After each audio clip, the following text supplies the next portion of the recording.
സംസ്ഥാനത്ത് അരിവില പിടിച്ചു നിർത്തുന്നതിനായി കുറഞ്ഞ വിലയ്ക്ക് ഉള്ള അരി മാർച്ച് 10-ന് മുൻപ് സംസ്ഥാനത്ത് എത്തുമെന്ന് സഹകരണ മന്ത്രി കടകംപള്ളി സുരേന്ദ്രൻ. ബംഗാളിൽ നിന്ന് കുറഞ്ഞ വിലയ്ക്ക് അരി കൺസ്യൂമർ ഫെഡ് വഴി വിതരണം ചെയ്യും. അതിരപ്പള്ളി പദ്ധതിക്കുള്ള സ്ഥലം ഏറ്റെടുപ്പ് പുരോഗമിക്കുന്നതായി മന്ത്രി എം മണി സഭയെ രേഖാമൂലം അറിയിച്ചു. അരിവില കുതിച്ചുയരുന്ന പശ്ചാത്തലത്തിലാണ് കൺസ്യൂമർ ഫെഡിന്റെ അടിയന്തര ഇടപെടൽ ഉണ്ടാവുന്നത്. മാർച്ച് 10-ന് മുമ്പായി കുറഞ്ഞ വിലയ്ക്ക് വിതരണം ചെയ്യാൻ കഴിയുന്ന അരി കൺസ്യൂമർ ഫെഡിന്റെ ഷോറൂമുകളിൽ എത്തിക്കും. ബംഗാളിൽ നിന്നും കുറഞ്ഞ വിലയ്ക്ക് അരി എത്തിക്കുമെന്നും സഹകരണ മന്ത്രി കടകംപള്ളി സുരേന്ദ്രൻ സഭയെ അറിയിച്ചു. 2000-ഓളം പുതിയ നീതി സ്റ്റോറുകൾ തുടങ്ങുമെന്നും മന്ത്രി വ്യക്തമാക്കി. 418 കോടി രൂപയുടെ നഷ്ടം സംഭവിച്ച കൺസ്യൂമർ ഫെഡിനെ ലാഭത്തിലെത്തിച്ചതായി മന്ത്രി വ്യക്തമാക്കി. UDF സർക്കാരിന്റെ കാലത്ത് വാങ്ങിയ അരിയുടെ വില കൃത്യസമയത്ത് കൊടുക്കാത്തതിനാൽ മില്ലുകൾ കേരളത്തിന് അരി നൽകാൻ തയ്യാറാവുന്നില്ലെന്ന് മന്ത്രി സഭയെ അറിയിച്ചു. അതിരപ്പള്ളി പദ്ധതിക്കായി സ്ഥലം ഏറ്റെടുക്കുന്നതിനുള്ള നടപടി തുടരുകയാണെന്ന് N. ഷംസുദ്ദീൻ MLAയുടെ ചോദ്യത്തിന് മറുപടിയായി വൈദ്യുതി മന്ത്രി M. മണി സഭയെ രേഖാമൂലം അറിയിച്ചു. അതിരപ്പള്ളി പദ്ധതി നടപ്പിലാക്കാനുള്ള സർക്കാരിന്റെ തീരുമാനം ഉപേക്ഷിക്കണമെന്ന് പ്രതിപക്ഷ നേതാവ് രമേശ് ചെന്നിത്തല പറഞ്ഞു. ലോഡ് ഷെഡിംഗ് ഏർപ്പെടുത്താൻ ഉദ്ദേശിക്കുന്നില്ലെന്ന് മന്ത്രി M. മണി വ്യക്തമാക്കി.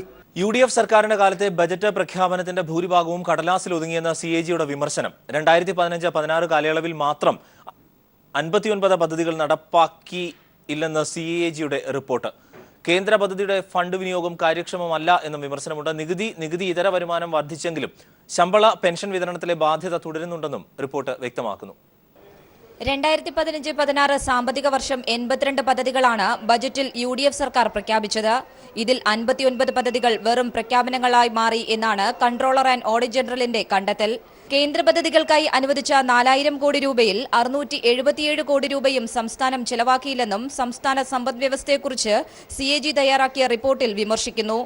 ഇന്ദിര ആവാസ് യോജനയിൽ 234.80 കോടിയും തൊഴിലുറപ്പ് പദ്ധതിയിൽ 131.58 കോടി രൂപയുമാണ് ചെലവാക്കാത്തത്. റോഡ് നവീകരണ ഇനത്തിൽ 606 കോടി രൂപയും ചെലവാക്കിയിട്ടില്ല. നികുതിയേതര വരുമാനത്തിൽ ഗണ്യമായ വർധനയുണ്ട്. ലോട്ടറി വരുമാനത്തിലെ വർധനവാണ് ഇതിനു കാരണം. എന്നാൽ ശമ്പള പെൻഷൻ ഇനത്തിലുള്ള ബാധ്യത സർക്കാരിന് വർദ്ധിച്ചു വരുന്നു. ശമ്പള ഇനത്തിൽ മുൻ വർഷത്തെ അപേക്ഷിച്ച് സർക്കാരിന് അധികം ചിലവായത് 4569 കോടി രൂപയാണ്. പെൻഷൻ ഇനത്തിൽ 1657 കോടി രൂപയും. സർക്കാർ നൽകിയ വായ്പ തിരിച്ചടയ്ക്കുന്നതിൽ 76 സ്ഥാപനങ്ങൾ വീഴ്ച വരുത്തി. KSEB, വാട്ടർ അതോറിറ്റി, KSRTC എന്നീ സ്ഥാപനങ്ങളാണ് കൂടുതൽ തുക തിരിച്ചടയ്ക്കാനുള്ളത്. ഈ ഇനത്തിൽ ലഭിക്കേണ്ടത് 13,010 കോടി രൂപ. നേരത്തെ കുടിശ്ശിക വരുത്തിയ 16 സ്ഥാപനങ്ങൾക്ക് വീണ്ടും വായ്പ നൽകിയെന്ന വിമർശനവും റിപ്പോർട്ടിലുണ്ട്. റിപ്പോർട്ട് നിയമസഭയുടെ മേശപ്പുറത്ത് വെച്ചു. News bureau, Thiruvananthapuram. DGP Senkumar രാഷ്ട്രീയം കളിക്കുകയാണെന്ന് മുഖ്യമന്ത്രി പിണറായി വിജയൻ. UDF താവളം വിട്ട് പുതിയ താവളത്തിലേക്ക് സെൻകുമാർ ചേക്കേറുന്നതായും മുഖ്യമന്ത്രി ആരോപിച്ചു. മുഖ്യമന്ത്രിയുടെ പ്രസ്താവന പദവിക്ക് ചേർന്നതല്ലെന്ന് പ്രതിപക്ഷ നേതാവ് രമേശ് ചെന്നിത്തല പ്രതികരിച്ചു. സഭയിൽ അടിയന്തര പ്രമേയത്തിനിടെയാണ് വിഷയം ചർച്ചയായത്. അടിയന്തര പ്രമേയത്തിന് നോട്ടീസ് നൽകിയ തിരുവഞ്ചൂർ രാധാകൃഷ്ണനാണ് DGP സെൻകുമാറിന്റെ ജീവന് ഭീഷണിയുണ്ടെന്നും അദ്ദേഹം സുപ്രീം കോടതിയെ സമീപിച്ച വിഷയവും സഭയിൽ ഉന്നയിച്ചത്.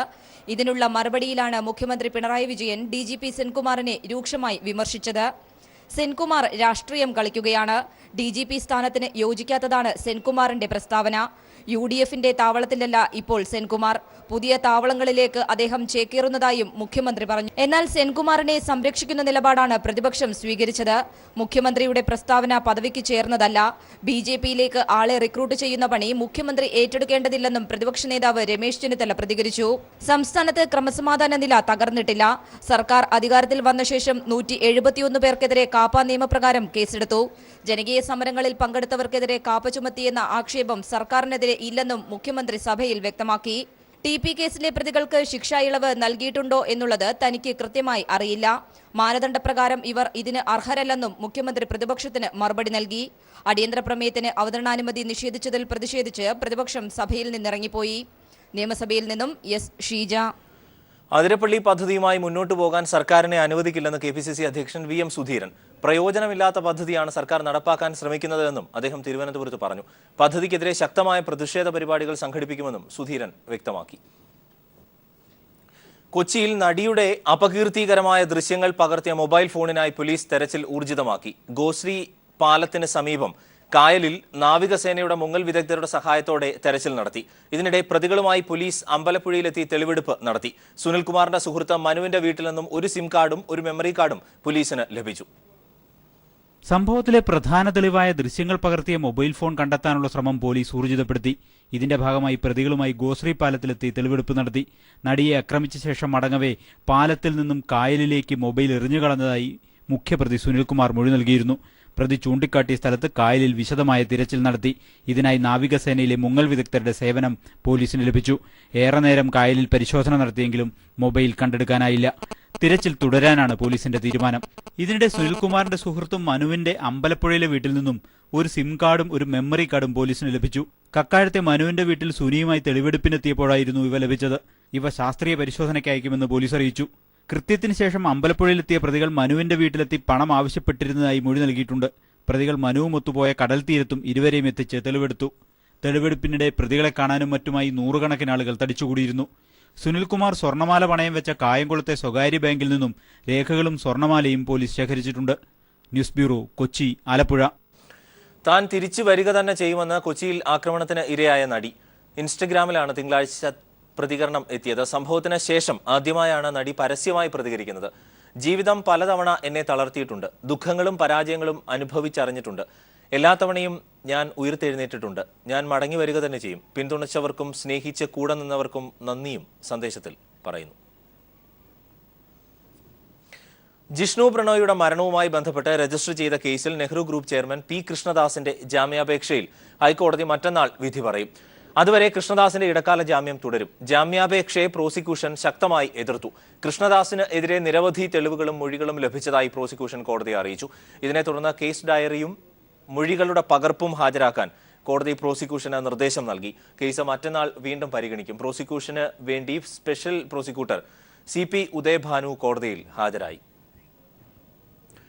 പീഡനത്തെ തുടർന്ന് +1 വിദ്യാർത്ഥിനി പ്രസവിച്ച സംഭവത്തിൽ അറസ്റ്റിലായ ഫാദർ റോബിൻ വടക്കംചേരി കുറ്റം സമ്മതിച്ചു. വൈദികനെ സംരക്ഷിക്കാൻ ഉന്നത ഇടപെടൽ നടക്കുന്നതായും പോലീസിന് സൂചന ലഭിച്ചിട്ടുണ്ട്. പെൺകുട്ടിയുടെ പ്രസവം രഹസ്യമാക്കി വെച്ച ആശുപത്രി അധികൃതർക്കെതിരെയും വൈദികനെ രക്ഷപ്പെടുത്താൻ ശ്രമിച്ചവർക്കെതിരെയും കേസെടുത്തേക്കും. പ്രായപൂർത്തിയാവാത്ത പെൺകുട്ടിയെ പീഡിപ്പിച്ച സംഭവത്തിൽ വൈദികൻ റോബിൻ വടക്കാഞ്ചേരി താമസിച്ചിരുന്ന മുറിയിലാണ് പീഡനം നടന്നത് എന്നതിനാൽ പള്ളിയിൽ തെളിവെടുപ്പിന് അദ്ദേഹത്തെ കൊണ്ടുവന്നു. പീഡിപ്പിച്ചത് താനാണെന്ന് വൈദികൻ പോലീസിൽ മൊഴി നൽകിയിട്ടുണ്ട്. അതേസമയം PK ശ്രീമതി MP അടക്കമുള്ളവർ പെൺകുട്ടിയെ സന്ദർശിച്ചു. പള്ളിമുറിയിൽ വെച്ചാണ് തന്നെ പീഡിപ്പിച്ചതെന്നും മാധ്യമപ്രവർത്തകർക്ക് മുന്നിൽ ഇക്കാര്യം പറഞ്ഞാൽ പുറം ലോകം അറിഞ്ഞ് വൈദിക സമൂഹത്തിന് മൊത്തമായി അപമാനമുണ്ടാകുമെന്ന് ചിലർ ഉപദേശിച്ചിരുന്നതിനാലാണ് പുറത്ത് പറയാതിരുന്നതെന്നും പെൺകുട്ടി പറഞ്ഞു. അതേസമയം പ്രായപൂർത്തിയാകാത്ത പെൺകുട്ടി പ്രസവിച്ച വിവരം രഹസ്യമാക്കി വെച്ച ആശുപത്രി അധികൃതരടക്കമുള്ളവരെ നിയമ നടപടിക്ക് വിധേയമാക്കണമെന്ന് PK ശ്രീമതി MP ആവശ്യപ്പെട്ടു. ഹോസ്പിറ്റൽ മാനേജ്മെന്റിനെ കൊണ്ട് ഒളിപ്പിച്ചു വെക്കാൻ പ്രേരിപ്പിച്ചതാര്? അവിടെയും പ്രേരണ ഉണ്ടായിട്ടുണ്ട്. ആരോ അവിടെ എത്തിയിട്ടുണ്ട്. അപ്പോൾ എത്തിയതാര്, പ്രേരിപ്പിച്ചതാര് എന്നുള്ളത്. അതിനുശേഷം ആ കുഞ്ഞിനെ, ചെറിയ കുഞ്ഞുപാവയെ വൈത്തിരിയിലേക്ക് ഒരു സ്ഥാപനത്തിലേക്ക് കൊണ്ടുപോയി. ആ സ്ഥാപനത്തിലേക്ക് കൊണ്ടുപോകാൻ ഇവരെ, ഈ പാവപ്പെട്ട കുടുംബത്തെ പ്രേരിപ്പിച്ചതാര്? ധാരാളം പെൺകുട്ടികളെ ബാംഗ്ലൂരിലേക്കും ഗുജറാത്തിലേക്കും കാനഡയിലേക്കും കടത്തിക്കൊണ്ടുപോയിട്ടുണ്ട്. വൈദികൻ മാനേജറായ ഇമിഗ്രേഷൻ ജൂബിലി ഹയർ സെക്കൻഡറി സ്കൂളിലേക്ക് SFI DYFI പ്രവർത്തകർ വൈദികനെ മാനേജർ സ്ഥാനത്ത് നിന്ന് നീക്കം ചെയ്യണമെന്നാവശ്യപ്പെട്ട് മാർച്ച് നടത്തി. വിദ്യാർത്ഥിനിക്ക് അപ്പൻഡിക്സ് ആണെന്നാണ് തങ്ങൾ കരുതിയതെന്നാണ് പ്രിൻസിപ്പൽ വിശദീകരിച്ചത്. മലബാർ സിമന്റ്സിലെ അഴിമതിയുമായി ബന്ധപ്പെട്ട കേസിൽ വ്യവസായി VM രാധാകൃഷ്ണന്റെ മുൻകൂർ ജാമ്യാപേക്ഷ ഹൈക്കോടതി തള്ളി. അന്വേഷണ ഉദ്യോഗസ്ഥർ മുൻപാകെ ഹാജരായി അന്വേഷണവുമായി സഹകരിക്കാൻ കോടതി നിർദ്ദേശിച്ചു. മുൻകൂർ ജാമ്യാപേക്ഷയെ വിജിലൻസ് കോടതിയിൽ ശക്തമായി എതിർത്തു. മലബാർ സിമന്റ്സിൽ 2012 മുതൽ 15 വരെ നടന്ന അഴിമതിയുമായി ബന്ധപ്പെട്ട് രജിസ്റ്റർ ചെയ്തിരുന്ന കേസിൽ വ്യവസായി VM രാധാകൃഷ്ണനെ വിജിലൻസ് പ്രതിയാക്കിയിരുന്നു. ഈ കേസിലാണ് മുൻകൂർ ജാമ്യാപേക്ഷയുമായി VM രാധാകൃഷ്ണൻ ഹൈക്കോടതിയെ സമീപിച്ചിരുന്നത്. മുൻകൂർ ജാമ്യാപേക്ഷ തള്ളിയ കോടതി അന്വേഷണ ഉദ്യോഗസ്ഥർ മുമ്പാകെ ഹാജരാകാൻ നിർദ്ദേശിച്ചു. മുൻകൂർ ജാമ്യാപേക്ഷയെ വിജിലൻസ് ഹൈക്കോടതിയിൽ ശക്തമായി എതിർത്തു. VM രാധാകൃഷ്ണനെ ചോദ്യം ചെയ്താൽ മാത്രമേ അന്വേഷണം മുന്നോട്ട് കൊണ്ടുപോകാൻ കഴിയൂവെന്ന് ജാമ്യാപേക്ഷയെ എതിർത്ത് വിജിലൻസ് ചൂണ്ടിക്കാട്ടി. ഇത് അംഗീകരിച്ചാണ് ഹൈക്കോടതി മുൻകൂർ ജാമ്യാപേക്ഷ തള്ളിയത്. അന്വേഷണ ഉദ്യോഗസ്ഥർ മുമ്പാകെ ഹാജരായി അന്വേഷണവുമായി സഹകരിക്കാൻ കോടതി നിർദ്ദേശിച്ചു. സിമന്റ് ഉൽപ്പാദനത്തിനാവശ്യമായ ഫ്ലൈ ആഷ് ഇറക്കുമതിയുമായി ബന്ധപ്പെട്ടും ബാങ്ക് ഗ്യാരണ്ടി നൽകിയതിലെ ക്രമക്കേടുകൾ സംബന്ധിച്ചുമായിരുന്നു കേസ്. മലബാർ സിമന്റ്സിന്റെ ലീഗൽ ഓഫീസർ പ്രകാശ് ജോസഫ്, മുൻ MD സുന്ദരമൂർത്തി, വ്യവസായി VM രാധാകൃഷ്ണൻ, രാധാകൃഷ്ണന്റെ സ്ഥാപനത്തിലെ മുൻ എക്സിക്യൂട്ടീവ് ഡയറക്ടർ S വടിവേലു എന്നിവരാണ് പ്രതികൾ. News bureau, Kochi. മാനഭംഗപ്പെടുത്തുമെന്ന് ABVP ഭീഷണി മുഴക്കിയ കാർഗിൽ രക്തസാക്ഷിയുടെ മകൾ ദില്ലി വിട്ടു. ABVPക്ക് എതിരെ ദില്ലിയിൽ കോളേജുകളിൽ നടക്കുന്ന സമരത്തിൽ നിന്നും പിന്മാറുകയും ചെയ്യുന്നതായി ഗുൽമോഹർ ട്വീറ്റ് ചെയ്തു. എന്നാൽ ഭീഷണിക്ക് വഴങ്ങിയല്ല പിന്മാറുന്നത്, ABVPക്കെതിരായ സമരം വിജയിപ്പിക്കണമെന്നും അവർ ട്വീറ്റ് ചെയ്തു. അതേസമയം ഗുർമോഹർ കൗറിന് പിന്തുണയുമായി ദില്ലിയിൽ വിദ്യാർത്ഥികൾ പ്രകടനം നടത്തി. സംഘപരിവാറിന്റെ വിദ്യാർത്ഥി സംഘടനയായ ABVPക്കെതിരെ സാമൂഹ്യ മാധ്യമങ്ങളിലൂടെ പ്രതിഷേധിച്ചതിനെ തുടർന്ന് മാനഭംഗ ഭീഷണി നേരിട്ട വിദ്യാർത്ഥിനി ഗുർമേഹർ ദില്ലി വിട്ടു. കാർഗിൽ യുദ്ധത്തിൽ കൊല്ലപ്പെട്ട മാൻദീപ് സിംഗിന്റെ മകളാണ് ഗുർമേഹർ. ഇവരെ ബലാത്സംഗം ചെയ്യുമെന്ന് ABVP ഭീഷണി മുഴക്കിയിരുന്നു. ഇക്കാര്യം വിദ്യാർത്ഥിനി കഴിഞ്ഞ ദിവസം മാധ്യമങ്ങളോട് വെളിപ്പെടുത്തുകയും ചെയ്തു. ഇതിനു പിന്നാലെയാണ് ഗുർമേഹറും കുടുംബവും ദില്ലി വിട്ടിരിക്കുന്നത്. സ്വദേശമായ ജലന്ധറിലേക്ക് പോകാനാണ് സാധ്യത. ABVPക്കെതിരെ രാംജാസ് കോളേജിൽ നടക്കുന്ന പ്രക്ഷോഭത്തിൽ പങ്കെടുക്കില്ലെന്ന് നേരത്തെ ഗുർമോഹർ ട്വീറ്റ് ചെയ്തിരുന്നു. 20 വയസ്സിനുള്ളിൽ കഴിയുന്നതെല്ലാം ചെയ്തു കഴിഞ്ഞു. ഭീഷണി കൊണ്ടല്ല പിന്മാറുന്നത്. ദില്ലി യൂണിവേഴ്സിറ്റി കീഴിലെ ലേഡി ശ്രീറാം കോളേജിലെ ബിരുദ വിദ്യാർത്ഥിനിയാണ് ഗുർമേഹർ. യൂണിവേഴ്സിറ്റി കീഴിലെ മറ്റൊരു കോളേജായ രാംജാസ് കോളേജിലാണ് പ്രക്ഷോഭം. മാർച്ച് നടത്തേണ്ടത് അവിടുത്തെ വിദ്യാർത്ഥികളാണ്, താനല്ല. കൂടുതൽ പേർ പങ്കെടുത്ത് ABVPക്കെതിരായ സമരം വിജയിപ്പിക്കണമെന്നും അവർ ട്വിറ്ററിലൂടെ വിദ്യാർത്ഥികളോട് ആവശ്യപ്പെട്ടു. ABVPക്കെതിരെ പ്രതിഷേധിച്ചതോടെ കേന്ദ്രമന്ത്രിമാർ അടക്കമുള്ളവർ നിന്ദ്യമായ ഭാഷയിൽ ഗുർമോഹറിനെതിരെ രംഗത്തെത്തിയിരുന്നു. കാർഗിൽ രക്തസാക്ഷിയുടെ മകൾ എന്ന പരിഗണന പോലും നൽകാതെ കേന്ദ്ര ആഭ്യന്തര സഹമന്ത്രി കിരൺ റിജിജുവും ഗുർമേഹറിനെ വിമർശിച്ച് ABVPക്ക് പിന്തുണ നൽകി. News bureau, Delhi. കേന്ദ്ര സർക്കാരിന്റെ ജനവിരുദ്ധ ബാങ്കിംഗ് നയങ്ങൾക്കെതിരെ ബാങ്ക് ജീവനക്കാർ പണിമുടക്കി. സമരത്തിൽ ബാങ്കിംഗ് മേഖല പൂർണ്ണമായും സ്തംഭിച്ചു. 9 തൊഴിലാളി യൂണിയനുകളാണ് പണിമുടക്കിൽ പങ്കെടുത്തത്. SBI അടക്കമുള്ള പൊതുമേഖലാ ബാങ്കുകളിലും സ്വകാര്യ ബാങ്കുകളിലും പ്രവർത്തിക്കുന്ന 9ഓളം ജീവനക്കാരുടെ സംഘടനകളാണ് പണിമുടക്കുന്നത്. യൂണിയനുകൾ സംയുക്തമായി രൂപീകരിച്ച യുണൈറ്റഡ് ഫോം ഓഫ് ബാങ്ക് യൂണിയൻസിന്റെ നേതൃത്വത്തിൽ എല്ലാ സംസ്ഥാനങ്ങളിലും ധർണ നടന്നു. നോട്ടുമാറ്റത്തെ തുടർന്ന് 24 മണിക്കൂറോളം തുടർച്ചയായി ജോലി ചെയ്യേണ്ടി വന്ന ജീവനക്കാർക്കും ജനക്കൂട്ടത്തിന്റെ കയ്യേറ്റത്തിനിടയായ തൊഴിലാളികൾക്കും നഷ്ടപരിഹാരം നൽകുക, സാധാരണക്കാരെ ബാങ്കുകളിൽ നിന്നും അകറ്റുന്ന കേന്ദ്ര സർക്കാരിന്റെ പുതിയ ബാങ്കിംഗ് ചട്ടങ്ങൾ പുനർക്രമീകരിക്കുക തുടങ്ങിയ ആവശ്യങ്ങൾ ഉയർത്തിയാണ് പണിമുടക്ക്. ഇക്കഴിഞ്ഞ 21-ന് കേന്ദ്ര തൊഴിൽ വകുപ്പുമായി ജീവനക്കാർ നടത്തിയ ചർച്ച പരാജയപ്പെട്ടിരുന്നു. നോട്ടുമാറ്റത്തിനു ശേഷം ഇതാദ്യമായാണ് ബാങ്കിംഗ് മേഖലയിൽ നിന്ന് ഇത്ര ശക്തമായ പ്രക്ഷോഭം നടക്കുന്നത്. News bureau, Delhi. ഭാഷയ്ക്ക് വേണ്ടി സമരവുമായി ഒരു ലോകം ഒരു ഭാഷാ പ്രസ്ഥാനത്തിന്റെ സ്ഥാപകൻ ബാബ അലക്സാണ്ടർ കേരളത്തിലെ വിദ്യാലയങ്ങളിലെ ഭാഷാ പഠന രീതി ശാസ്ത്രീയമാക്കണം എന്ന് ആവശ്യപ്പെട്ട് ഉപവാസ സമരം നടത്തുന്നു. കോഴിക്കോട് ബീച്ചിൽ നടക്കുന്ന ഉപവാസം ബിഷപ്പ് വർഗീസ് ചക്കാലക്കൽ ഉദ്ഘാടനം ചെയ്തു. സ്വർണത്തിനുള്ള വാങ്ങൽ നികുതി പിൻവലിക്കണമെന്ന് കേരള ജ്വല്ലേഴ്സ് അസോസിയേഷൻ ആവശ്യപ്പെട്ടു. ജ്വല്ലറി ഉടമകൾക്ക് താങ്ങാനാകാത്ത ബാധ്യതയാണ് അധിക നികുതിയെന്ന് ഭാരവാഹികൾ വാർത്താസമ്മേളനത്തിൽ പറഞ്ഞു. Coordination committee convener MP Ahmed, chairman B Girirajan, TS Kalyanaraman, Babu Josco, advocate S Abdul Nasser തുടങ്ങിയവർ വാർത്താസമ്മേളനത്തിൽ പങ്കെടുത്തു. ആറ്റുകാൽ പൊങ്കാല മഹോത്സവത്തിന് മാർച്ച് 3-ാം തീയതി തുടക്കമാകും. മാർച്ച് 11-ന് നടക്കുന്ന പൊങ്കാലയിൽ ലക്ഷക്കണക്കിന് സ്ത്രീകൾ പങ്കെടുക്കുമെന്ന് ആറ്റുകാൽ ഭഗവതി ക്ഷേത്രം ട്രസ്റ്റ് ഭാരവാഹികൾ പറഞ്ഞു. വാർത്താസമ്മേളനത്തിൽ trust chairman KP Ramachandran Nair, president V Chandrasekharan Pillai, general convener R Gopinathan Nair തുടങ്ങിയവർ പങ്കെടുത്തു.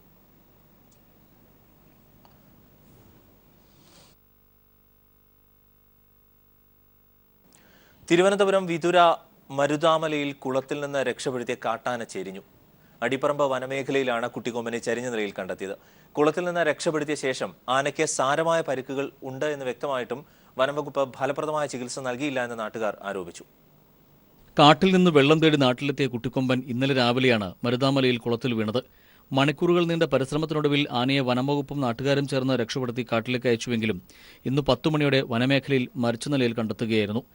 കുളത്തിൽ നിന്ന് രക്ഷപ്പെട്ട ആന തീർത്തും അവശനായ നിലയിലായിരുന്നിട്ടും ഫലപ്രദമായ ചികിത്സ നൽകാൻ വനംവകുപ്പ് തയ്യാറാകാതിരുന്നതാണ് മരിക്കാൻ കാരണമായതെന്ന് നാട്ടുകാർ ചൂണ്ടിക്കാട്ടുന്നു. പ്രദേശവാസി ജയരാജൻ: അവർ ഫോറസ്റ്റുകാർ വന്നിട്ട് അതിൻ്റെ ഞങ്ങൾ നാട്ടുകാരെന്നുള്ള നിലയ്ക്ക് ഞങ്ങൾ മാരകമായ മുറിവുകൾ കാണിച്ചു കൊടുത്തിട്ടും അതവർ മൈൻഡ് ചെയ്യാതെ ഈ ആനയെ കാട്ടിലേക്ക് കയറ്റി വിടുകയാണ് ചെയ്തത്. പക്ഷേ ഇന്നലെ തന്നെ അതിനൊരു ട്രീറ്റ്മെൻറ്റ് ചെയ്തിരുന്നെങ്കിൽ ഈ ഗതികേട് ഈ ആനയ്ക്കുണ്ടാവില്ലായിരുന്നു. 10 വയസ്സ് പ്രായമുള്ള കൊമ്പന് ദേഹത്ത് സാരമായ മുറിവുകളുണ്ടായിരുന്നു. മറ്റു കൊമ്പന്മാരുടെ കുത്തേറ്റതാകാം കാരണമെന്ന് കരുതുന്നു. മുൻകാലിന് മുകളിലും ചെവിയിലും പിൻകാലിന്റെ പിന്നിലും ഉൾപ്പെടെ 8ഓളം മുറിവുകളാണ് ഉണ്ടായിരുന്നത്. News bureau, Thiruvananthapuram. ധനുഷ് തങ്ങളുടെ മകനാണ് എന്ന് അവകാശപ്പെട്ട് വൃദ്ധ ദമ്പതികൾ സമർപ്പിച്ച പരാതിയിന്മേലുള്ള തെളിവെടുപ്പിനായി നടൻ കോടതിയിൽ ഹാജരായി. മദ്രാസ് ഹൈക്കോടതിയുടെ മധുര ബെഞ്ചിന് മുന്നിലാണ് ധനുഷ് നേരിട്ട് ഹാജരായത്. മധുര ജില്ലയിലെ മേലൂരിനടുത്തുള്ള മാലംപട്ടയിലുള്ള കതിരേശൻ മീനാക്ഷി ദമ്പതികളാണ് ധനുഷ് തങ്ങളുടെ 3ാമത്തെ മകനാണെന്നും കുട്ടിക്കാലത്ത് നാട് വിട്ടുപോയതാണെന്നും ചൂണ്ടിക്കാട്ടി കോടതിയിൽ എത്തിയത്. തിരിച്ചറിയൽ അടയാളങ്ങളുടെ പരിശോധനയ്ക്കായി അമ്മ വിജയലക്ഷ്മിക്കൊപ്പമാണ് താരം കോടതിയിൽ എത്തിയത്.